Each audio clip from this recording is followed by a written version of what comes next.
Let me also say, in closing, on my fifth point, because I also want to hear from all of you, that I'm optimistic about Africa's future and its democratic resilience, especially for three reasons. First of all, as was mentioned by Prime Minister Patrice Talon, Africa is poised to be 25% of the world's population in less than 3 decades. That means that decisions around the world should not be taken without us. That means that we would ask and expect to occupy 25% of the decision-making power around the world. To be able to do that, we must embrace and espouse values that match with the rest of the world, that people can identify with, that people can aspire to. Because that younger generation of Africans that is coming up sees itself as citizens of the world, want to enjoy the same rights of freedom, of liberties, the same access to valorize their entrepreneurial skills without impediment, the same ability to live in a society that respects the rule of law as other civilized countries around the world. Secondly, I am very optimistic because of the determination of our women and our youth to have a seat at the table. We're today celebrating the fact that Senegal, one of the leading countries with regards to democracy and democratic governance on the continent, just elected through a very meaningful and credible elections a 44-year-old gentleman as president of the country.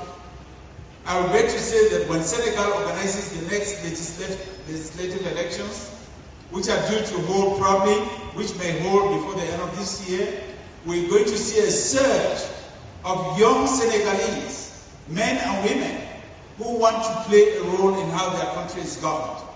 The African youth constitute the vast majority of the population in these countries. In all 55 countries, the youth that make up the age bracket of 40 years or younger constitutes the highest age bracket on our continent.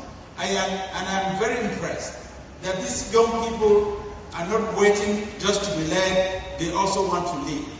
We see increasingly women run for public office. In fact, when we had the African Statesmen's Initiative in Bamako, Mali, in 2007, there was no woman in the room. But today we have 3 brilliant women who have served as heads of states on this continent. Former President Ellen Johnson Sirleaf of Liberia, who was duly elected twice and served 12 years. Former President Joyce Banda of Malawi, who was an interim president and helped stabilize our country through a difficult period of economic crisis.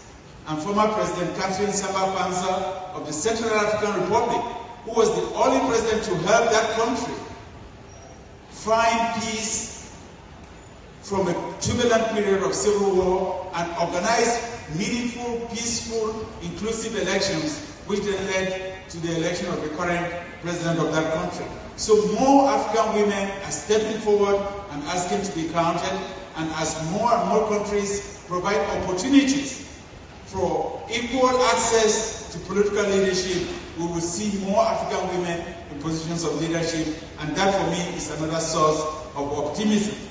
And then the last point I will just make is the use of technology as a tool for good in terms of social mobilization and also as a force multiplier for this younger generation.